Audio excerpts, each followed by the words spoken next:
Bonjour Monsieur Martin, merci d'avoir répondu à l'invitation d'Eco-Coiffure de venir parler un petit peu de ce mondial. Il y a beaucoup de monde, vous êtes satisfait dans l'ensemble de cette manifestation? Très satisfait en tous les cas pour déjà la journée d'hier, puisque nous étions 33 000 dans ce hall 1 à la Porte de Versailles. Nous n'avons jamais atteint ce chiffre, c'est un chiffre record, donc c'est une très très belle participation pour une journée. Et aujourd'hui, je pense que nous aurons aussi une fréquentation excellente. Nous attendions ce matin 10 000 jeunes de nos écoles qui avaient déjà pris des billets par le système de la prévente. Donc on les voit aujourd'hui dans les allées, ils sont nombreux, en plus des professionnels qui sont là. Donc c'est un très bon cru que le cru 2010. Vous attribuez ce succès à quoi? Au fait qu'il n'a pas été, que l'année dernière il n'y a pas eu de mondial? Bien sûr, ça joue, il y a une situation de manque, certainement pour à la fois les exposants et aussi pour les visiteurs. Mais il faut quand même considérer l'importance du Air World, de la compétition, et donc 800 concurrents pendant 2 jours, 50 pays représentés. Évidemment, cela permet d'accueillir davantage de visiteurs, et donc je crois que c'est aussi une des raisons de ce succès. Vous êtes au courant un petit peu là des performances de l'équipe de France à l'heure actuelle là? Il y a déjà des médailles? Hier, l'équipe de France a remporté 10 médailles, dont 4 médailles d'or. Donc c'est une excellente performance pour une première journée, mais cette journée-ci est cruciale. Donc on est dans l'attente des résultats ce soir. Quand vous parliez de créer le manque, est-ce que ça veut dire que ça peut être aussi une solution pour de faire le mondial tous les 2 ans? C'est une bonne formule? Alors économiquement, il est vrai qu'aujourd'hui c'est difficile de mobiliser des financements aussi importants de la part des marques, des exposants, chaque année. Et donc le coût à la Porte de Versailles est quand même assez élevé. Et donc je pense qu'on va vers ce qu'on avait indiqué déjà il y a quelque temps, une situation alternée avec un format plus réduit en 2011. Donc nous retrouverons le Palais des Congrès avec une exposition commerciale qui sera plus réduite, mais une présentation artistique, puisque nous avons l'auditorium de 3800 places. On va veiller à avoir une présentation artistique qui soit d'aussi bonne qualité que cette année. Et cette année, je considère qu'elle est exceptionnelle par les talents qu'on a pu rassembler. Donc ça va être un petit peu un retour aux sources finalement, le mondial 2011. Pour 2011, ce sera un retour aux sources. Nous serons quelques-uns à retrouver le chemin du Palais des Congrès avec un peu de nostalgie. Mais on travaille déjà à l'édition 2012. Et si on va vers ce rythme alterné, 2012, on va s'efforcer d'avoir un salon qui pourrait ressembler à celui-ci. En tous les cas, on ne créera pas de rupture, quitte à avoir un format plus réduit une année sur 2. Vous allez limiter, vous pouvez être aussi victime d'un succès au Palais des Congrès. Vous allez limiter le nombre d'exposants parce que finalement, si vous êtes venu Porte de Versailles, c'est qu'il n'y avait pas assez de place au Palais des Congrès. Oui, il n'y avait pas assez de place aussi pour l'accueil du visitorat et on dépassait les normes de sécurité. Alors c'est vrai que on sera contraint de réduire le nombre d'exposants en 2011, mais je crois que savoir, j'en ai rencontré un certain nombre, qui ne souhaitent pas précisément venir par situation d'économie. Donc je pense que les choses se passeront bien. Concernant l'évolution des salons au niveau régional, pensez-vous à un rapprochement avec les beautés sélection? On parle d'un éventuellement rapprochement entre la fédération et beauté sélection. Oui, j'ai rencontré M. Le Meur à plusieurs reprises.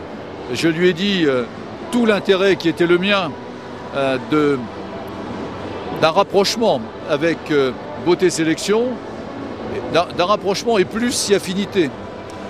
Donc il le sait, je suis toujours très demandeur. Il n'est pas question d'imaginer pour moi qu'il puisse être contesté de la part de la fédération l'existence des salons. Ils ont leur positionnement dans les régions. J'y vais d'ailleurs très souvent, chaque fois que je peux. Les choses se passent bien et c'est complémentaire à ce que nous faisons.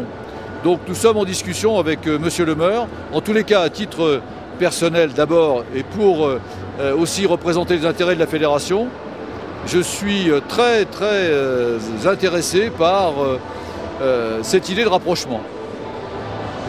Très bien. Bon, je pense qu'on a fait le tour des salons. Est-ce qu'on peut parler un petit peu de la fédération et des grands combats à mener, et des prochains combats à mener par la fédération pour la profession? Oui, vous savez, tout à l'heure, je rencontrais la délégation de Coiffure Europe et parlait de la TVA, de la baisse de la TVA dans 7 pays déjà qui l'ont obtenue. La France n'en fait pas partie. Je ne pense pas que ce soit à l'ordre du jour compte tenu de la situation économique de notre pays. Mais en tous les cas, ça fait partie des thèmes et des dossiers, bien sûr européens, mais aussi nationaux que nous devons mener. Nous avons aussi à continuer à défendre l'idée qu'il y a trop de charges sociales qui pèsent sur le coût de la main-d'œuvre dans ce pays. Et nous avons obtenu quelques avancées, mais il faut aller beaucoup plus loin. Nous avons en ce moment un autre cheval de bataille qui concerne l'ASPRE, c'est-à-dire les droits d'auteur, où on nous pratique une augmentation de près de 150% étalée sur 3 ans, ce qui est exorbitant. Et donc nous sommes en revendication et en opposition avec l'ASPRE sur cette demande de contribution trop élevée pour les salons. Les droits d'auteur au niveau musical? Pour la musique, effectivement. Donc nous avons 2 redevances, une qui concerne la SACEM et l'ASPRE. Et donc on trouve quand même que là les choses sont excessives. Tout ça est lié évidemment au téléchargement pirate qui se pratique aujourd'hui et peut-être à un manque de recettes pour les auteurs. Mais ce n'est pas aux coiffeurs d'assurer. On a l'impression en faisant le tour du salon que beaucoup de fournisseurs sont conscients qu'il y a une mutation en cours au niveau de la profession, avec des propositions de nouveaux salons d'installation. Il y a l'enjeu aussi de la reprise de salons. Comment comptez-vous accompagner la profession dans un nouveau visage de la coiffure? D'abord, trop de création, pas assez de reprise. Nous sommes dans un contexte aujourd'hui qui commence à poser problème. 70 000 activités de coiffure en France, c'est trop. L'offre est trop importante et donc on va vers une relative paupérisation pour certains salons. Et ça me préoccupe. Alors il y a des raisons. Il y a des raisons. Quand on est en situation de crise économique, il y a aussi des collaborateurs ou des collaboratrices qui perdent leur emploi et qui créent le leur en s'installant et en créant leur propre emploi. Bon. Mais néanmoins, il y en a beaucoup trop. Et il faudrait au contraire davantage accompagner la reprise d'entreprises.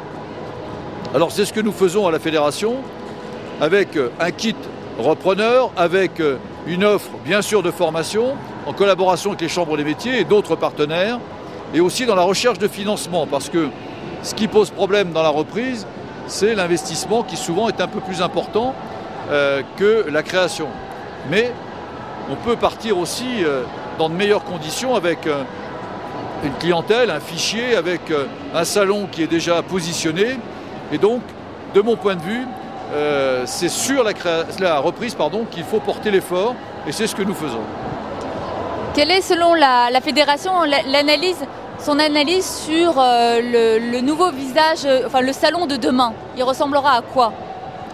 Le salon de demain, je vais vous donner ma vision personnelle, devra être bien sûr d'un accueil très moderne et très design comme on en voit aujourd'hui, et avec la présence ici des grands fabricants de matériel, on voit un peu ce que cela peut donner, avec évidemment ce concept d'hygiène et de sécurité très important.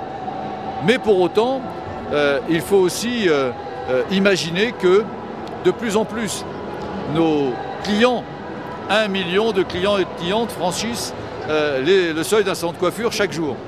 Eh bien notre clientèle a aussi besoin de décors, d'accueil qui soient peut-être plus adaptés, plus intimes, plus personnalisés. On veut à nouveau, et c'est très bien, pouvoir passer un moment agréable chez le coiffeur et pas être uniquement dans ce décor un peu dépouillé, un peu trop moderne peut-être parfois, mais qui ne permet pas la convivialité, qui ne permet pas de passer un moment où on se sent bien. Je crois que nos compatriotes ont besoin de lutter contre un mal-être. La société est difficile, nous sommes dans des temps difficiles, avec une société qui est quand même souvent déshumanisée, on l'a vu avec la crise, et le salon de coiffure doit être aussi ce lieu d'accueil. Et bien sûr, considérer le développement durable, les économies d'énergie, donc c'est les nouveaux matériaux, et à travers le développement durable, tendre vers cette préoccupation qui est la nôtre à tous, de vivre dans un ensemble qui soit harmonieux et en même temps respectueux de la planète. Je crois que les salons devront très rapidement, on le sent d'ailleurs, la demande est forte, aller vers ce concept. D'accord. Donc en fait, on irait beaucoup vers le bien-être. Absolument. Je crois que votre définition est tout à fait juste, le bien-être. Voilà. Et donc la fédération travaille pour le bien-être des coiffeurs? Bien sûr, parce que nous sommes très engagés dans les grands dossiers avec les partenaires sociaux sur le développement durable, mais au-delà de ça, également avec tout ce qui peut concerner l'ergonomie, les postures, et donc pour notre clientèle également d'avoir une communication qui fasse ressortir ce souhait qui est le nôtre d'être à l'écoute et d'être présent de manière à attendre que la vie devienne parfois un peu moins rude. Une dernière question face au débat des retraites. La coiffure, quel est le poids de la coiffure dans ce débat? Est-ce qu'elle peut avoir un poids, un mot à dire? Le poids de la coiffure est relatif. Nous y sommes par l'interprofessionnel, donc avec l'UPA.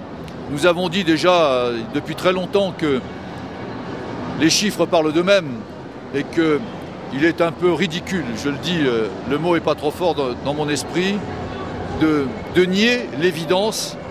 Il y a un allongement de la durée de vie et donc pour autant il faut bien que les régimes soient en capacité de financer. Je crois que ça c'est arithmétique et donc ça ne suppose pas d'élucubration telle qu'on en entend parfois. Mais il faut aussi considérer la pénibilité et donc nous sommes tout à fait favorables à ce qu'on tienne compte de la pénibilité à la condition que l'on ne définisse pas des métiers comme les nôtres ou un groupe de métiers ou des secteurs entiers comme étant des secteurs pénibles, mais qu'on reconnaisse la pénibilité en fonction d'un examen médical et donc là les choses pourraient s'appliquer tout à fait normalement.